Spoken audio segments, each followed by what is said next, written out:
Votre invité à présent dans la grande interview en direct sur Boursorama, c'est l'économiste Christian Saint-Etienne. Bonjour. Bonjour. Ravi de vous retrouver, professeur également au CNAM.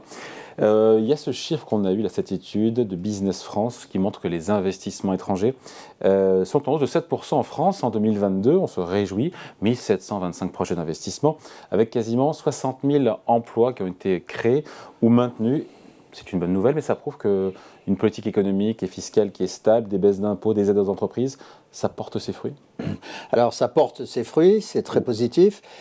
Ça ne va pas changer la donne, c'est-à-dire que la France s'est terriblement affaiblie depuis 20 ans à cause de sa très forte désindustrialisation. Nous sommes sur une tendance de croissance moyen terme à 1%, ce qui est insupportable. Il faudrait qu'on monte à 2, 2,5%. On a mis un terme ou pas à cette désindustrialisation? Ben justement, est-ce qu'on a touché le fond de la piscine? Non, on n'a pas touché. Avec tout ce qui a été fait, des baisses d'impôts sur les sociétés, des baisses d'impôts de production, des choses ont été faites. Oui, il y a des choses qui ont été faites, mais qui sont insuffisantes. C'est-à-dire qu'à chaque fois, on réduit nos handicaps, mais on ne reprend pas des avantages. Prenez les impôts de production, on était à 70 milliards, on a baissé de 10 milliards, donc c'est bien. On va rebaisser de 2 fois 5, c'est très bien, mais par rapport à l'Allemagne, on aura toujours des impôts de production qui seront 3 fois le niveau des Allemands. Pourquoi toujours se comparer par rapport aux Allemands? Parce qu'on compare aux Espagnols, aux Italiens? Eh ben, même si on se compare aux Italiens, l'Italie a des impôts de production qui sont très inférieurs aux nôtres, la moitié de ce qu'ils sont en France. Surtout, l'Italie a gardé une industrie puissante. Le poids de l'industrie manufacturière en Italie, c'est 16 points de PIB. Ouais. En France, on était 10. à 10. Ouais. Non, mais on était à 10. On est tombé à 9,5. Donc, et on perd des parts de marché en zone euro par rapport au reste du monde? Alors, c'est considérable. Donc, depuis 2000, sur 22 ans, on a perdu 30% de parts de marché à l'export sur la zone euro, c'est-à-dire que la part des exportations de la France dans les exportations de la zone euro a baissé de 30%, et nos parts de marché au plan mondial sur cette même période ont été divisées par 2. On est à 5, même pas, non? On est aujourd'hui au plan mondial. On était à 5, on est à 2,5. Donc on a eu un très fort affaiblissement. Donc on ne se glorifie pas du tout ce chiffre de Business France? Alors, ce chiffre de Business France, il a un petit aspect positif qui est qu'un quart des emplois créés ou conservés sont dans l'industrie. Le reste, c'est ce que la France a eu depuis la remontée des investissements en France, c'est-à-dire beaucoup de logistique, beaucoup de commercial. Ça reste des emplois, pardon. Non, alors justement, voilà. Sur le plan des emplois, c'est bien. Sur le plan de la réindustrialisation, oui, c'est une petite contribution. Il faudrait aller beaucoup plus loin, ce qui supposerait une politique stratégique complète, dont on peut parler si vous voulez. Ouais, non, pas aujourd'hui, une prochaine fois. On en parlera une prochaine fois, on fera une émission spéciale là-dessus. Hein. Bon, il faut qu'on parle du projet de réforme des retraites du gouvernement qui a été approuvé hier en commission. C'était au Sénat, le texte est examiné dans l'hémicycle de la Chambre haute à partir de demain jusqu'au 12 mars. Jacques Attali, que vous connaissez, il a sorti un papier dans les Échos régulièrement et il dit en gros cette réforme, qui n'est pas un anti-macroniste primaire, il dit cette réforme des retraites n'est pas une priorité selon lui. Elle est nécessaire, mais ce n'est pas une priorité absolue qu'il mérite de mettre, alors il le dit plus ou moins comme ça, de mettre tout le pays à l'arrêt. Alors ce qui n'est pas normal, c'est que le pays se mette à l'arrêt pour une mini-réforme. Puisque même si elle va jusqu'au bout, on portera l'âge de départ à la retraite à 64 ans, ce qui, c'est pas tout de suite, c'est dans plus de 5 ans. Quand les 64 ans s'appliqueront, nous aurons toujours un âge de départ qui sera plus faible qu'ailleurs. Donc ce n'est pas une réforme considérable. Ce qui est intéressant dans cette affaire, c'est que justement ça conduise à une telle levée de bouclier pour quelque chose qui est une adaptation, qui d'ailleurs ne recule pas l'âge effectif de départ à la retraite de beaucoup pour les 2/3 des salariés, qui de toute façon ne pouvaient pas partir à 62 ans parce qu'ils n'avaient pas la durée de cotisation. Le départ effectif n'est pas à 62 ans aujourd'hui en France. Voilà, il est à 63 ans dans le privé. Exactement, et voire donc, un peu plus, voire un petit peu plus. Oui, alors dans le privé stricto sensu, c'est 63,5, mais si on inclut le public et l'ensemble des entreprises qui bénéficient d'avantages comme la SNCF, la RATP et EDF, on a un âge effectif global qui est inférieur à 62. Mais dans le privé, on est déjà à 63,5. Qu'est-ce que vous dites, Christian Saint-Etienne, aux Français qui sont à plus de 2/3 défavorables, qui sont contre ce report à 64 ans de l'âge légal de départ à la retraite. Vous leur dites quoi? C'est quand même 2 tiers des Français. Hein, pas... Alors, je pense que ça a été très mal vendu par le gouvernement. La grande erreur, c'est qu'il fallait faire ça en 2019. Le gouvernement s'est planté. Je pense, j'ai beaucoup écrit là-dessus, donc c'est pas quelque chose que je dis maintenant ou a posteriori. Et il y a eu un péché d'arrogance de Macron qui a voulu faire la... Voilà, le problème des retraites, il est là depuis 30 ans, il est là et il sera là dans les 30 prochaines années. Tous les 10 voilà. Ans, voilà, Donc Macron, bah voilà, c'est le petit jeune qui était au pouvoir, qui a dit moi je vais vous montrer que vous êtes tous nuls, je vais faire la réforme qui va régler tous les problèmes, c'est la réforme à points. Ouais. Sauf que c'est bidon la réforme à points, c'est-à-dire que ce qu'il avait en tête, c'est je touche pas l'âge de départ, je touche pas la durée de cotisation, ça c'est pour le petit personnel. Moi je fais une grande réforme, la réforme par points, sauf que la valeur du point va baisser pendant 30 ans. Donc, en gros, si vous me permettez l'expression, je vais vous baiser pendant 30 ans, mais j'affiche que je ne change pas l'âge de départ. Donc, moi, je préfère la réforme en annuité, parce que comme ça, on parle directement au peuple, on le regarde dans les yeux et on lui dit, voilà, il y a un vieillissement de la population, on recule l'âge de départ. Alors, ça, c'est le premier point, et 64 ans, c'est pas considérable, et pour l'essentiel des Français, vous dites quoi aux Français, encore une fois? Donc, pour l'essentiel des Français, ça rallonge leur durée de travail d'un an, compte tenu de ce qu'on disait précédemment. Alors, ce qui m'intéresse là-dedans, c'est la violence de la réaction. Cette violence de la réaction, pour moi, elle est liée à 2 éléments. Le premier, c'est que, compte tenu de cette désindustrialisation, c'est ce que j'évoquais, nous sommes sur un sentier de croissance d'1%. Il y a un véritable appauvrissement de la France. Le niveau relatif du pouvoir d'achat, du niveau de vie français par rapport au niveau de vie allemand a baissé de 12% en une quinzaine d'années. Il y a un vrai appauvrissement du fait de cette désindustrialisation parce que les emplois industriels sont beaucoup mieux payés que les emplois de service. Les emplois industriels sont payés entre 50% et 2 fois plus que les emplois de service à la personne. Alors il y a aussi des services technologiques, mais pour avoir une vision claire de la France, l'industrie manufacturière, c'est malheureusement aujourd'hui 9,5% du PIB, 9,5% du PIB, c'est à peu près 10% des emplois. Vous avez 80% des emplois dans les services, même un peu plus, et c'est moitié emploi de service à la personne et moitié emploi de service à l'industrie ou de services un peu plus sophistiqués.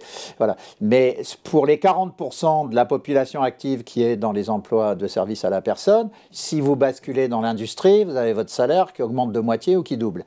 Donc il y a un sentiment... Le transfert, c'est pas aussi facilement. Non, mais c'est pour dire que la désindustrialisation entraîne un vrai appauvrissement de la population. La deuxième raison de cette réaction surviolente et surjouée par les syndicats, notamment la CGT et Sud. Bon, il y a aussi la CFDT, pardon. Oui, la CFDT est à l'unisson de tous les syndicats. Hein. Oui, alors la CFDT, c'est très particulier. C'est Berger lui-même qui en a fait un cheval de bataille pour laisser sa trace dans l'histoire.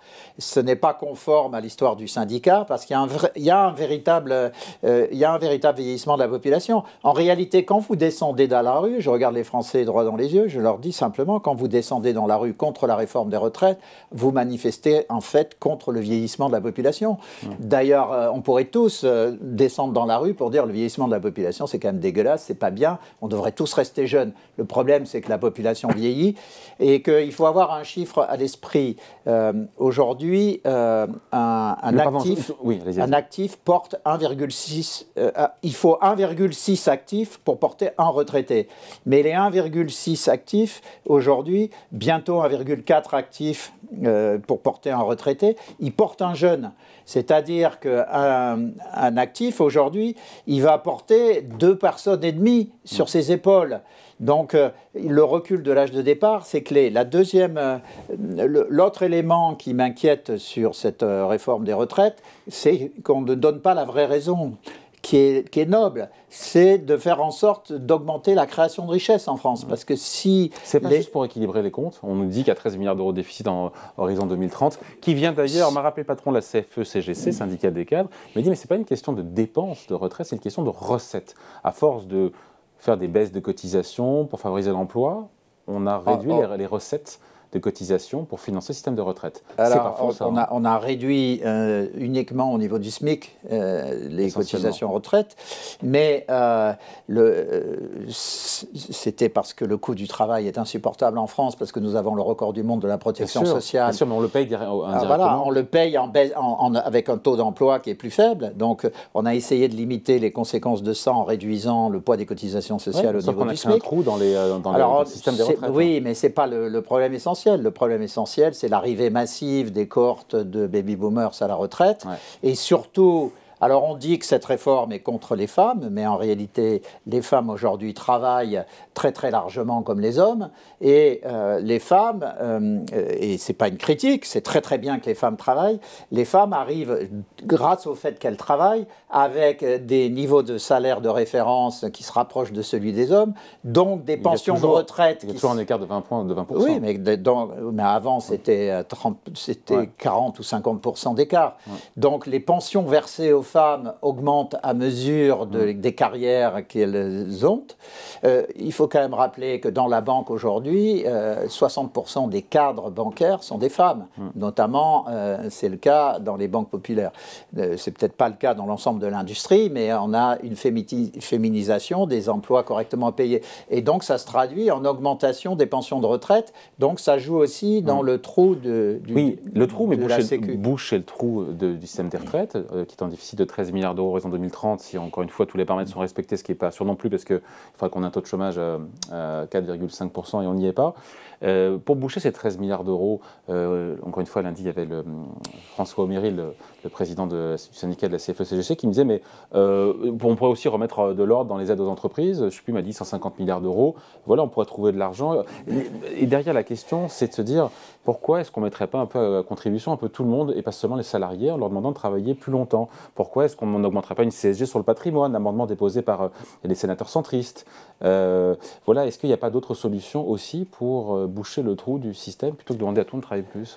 Ou de mieux partager l'effort. Hein. Vous êtes très très bon, là. Vous devrez faire de la politique, vous seriez élu. Non, mais je sais que vous résumez les arguments. Des uns des autres qui disent, est-ce qu'il n'y a pas une alternative, une autre voie? C'est merveilleux parce qu'en fait, on est dans un cercle vicieux. Et si vous prenez des blocs du cercle vicieux séparément, ben le cercle vicieux, il peut continuer à tourner. Parce qu'en fait, on est en train de dire 150 milliards d'aides aux entreprises, mais dedans, il y a 30 milliards au titre de la baisse des impôts, des cotisations sociales sur les bas salaires. Et il y a la compensation des 35 heures. Donc, si on n'avait pas mis en place des mesures qui ont conduit et qui ont favorisé la désindustrialisation, on n'aurait pas besoin d'aider les entreprises. Parce que si on arrête de les aider, elles vont licencier massivement.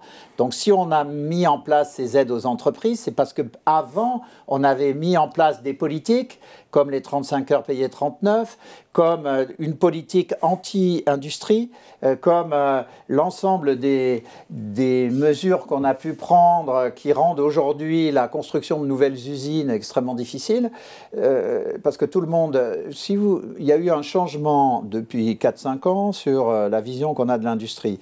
La plupart des responsables, notamment au niveau local, cherchent à réindustrialiser, mais chez leurs voisins. Voilà. Donc c'est pour ça d'ailleurs que quand vous me réinviterez sur une stratégie nationale de réindustrialisation, je vous dirai qu'un des éléments clés, c'est de créer une agence nationale de foncier pour préparer les terrains qui peuvent accueillir des entreprises. Les entreprises, d'ailleurs, dans la réindustrialisation, il faut toujours le dire, ce n'est pas des aciéries qu'on met place de la Concorde. Aujourd'hui, la réindustrialisation, ça veut dire robotiser, numériser et électrifier tout le système productif. Ouais. Et un petit mot quand même juste de l'emploi des seniors, parce que tout ça ne fonctionne, parce que si les boîtes conservent leurs seniors, qu'est-ce qu'on fait? Il y a cet index senior pour le coup qui va être réexaminé au Sénat. Il y a des idées, j'ai vu passer, de création de bonus-malus sur les baisses de cotisation pour les entreprises qui seraient vertueuses en matière d'index senior. Il y a le CDI de fin de carrière proposé par Bruno Retailleau au Sénat, le chef de la majorité de la droite sénatoriale. C'est des I de fin de carrière avec en franchise de cotisation familiale. Voilà, qu'est-ce qu'on fait pour que derrière les boîtes gardent leurs salariés. Le vrai sujet, ce n'est pas 55-59 ans, c'est 60-64 ans, évidemment. Alors, vous mettez le doigt sur un point important, c'est que beaucoup d'entreprises sont très hypocrites dans ce schéma, c'est-à-dire que le MEDEF est d'accord pour reculer l'âge de départ à 64 ans, mais dans les boîtes, à partir de 55 ans, on vous regarde de travers. Donc, la question, c'est comment on rend les salariés compétitifs dans la tranche 55-64 ans. Vous allez me parler de formation. Donc, je vais aller vous parler de formation. Je suis dans la tête de Christian Saint-Etienne. Et je me base sur ce sujet pour dire que c'est une simple observation. L'essentiel des fonds de formation, aujourd'hui, paradoxalement, étrangement, sont dépensés sur les jeunes qualifiés. Donc, les 25-45 ans. Voilà. Donc, le point clé pour moi, c'est de faire en sorte qu'on forme massivement les gens après 40 ans, jusqu'à 64 ans.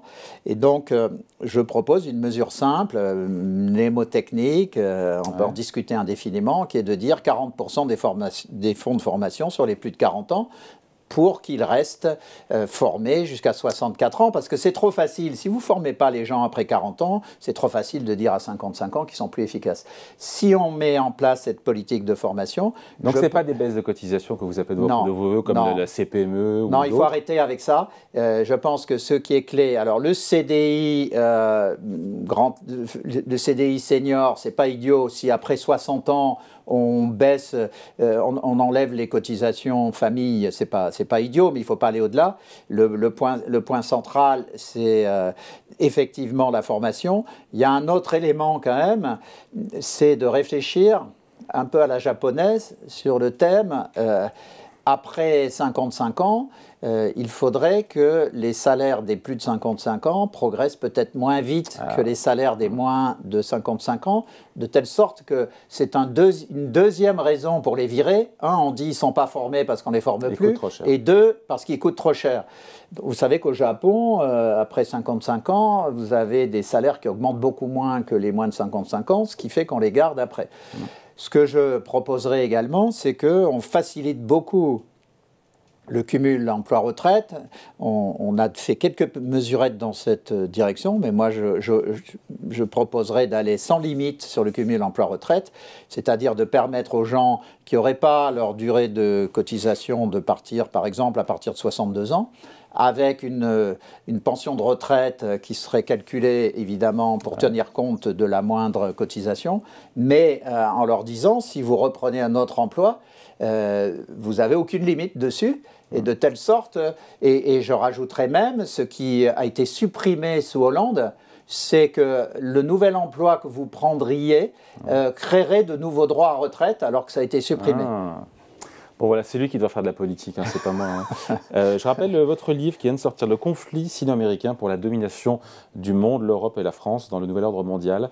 Si on devait en faire un résumé en et donner envie à ceux qui nous regardent de le lire. Hein. Le monde, déjà depuis 10 ans, mais pour les 30 prochaines années, va être dominé par le conflit entre la Chine et les États-Unis pour la domination mondiale sur le plan géostratégique.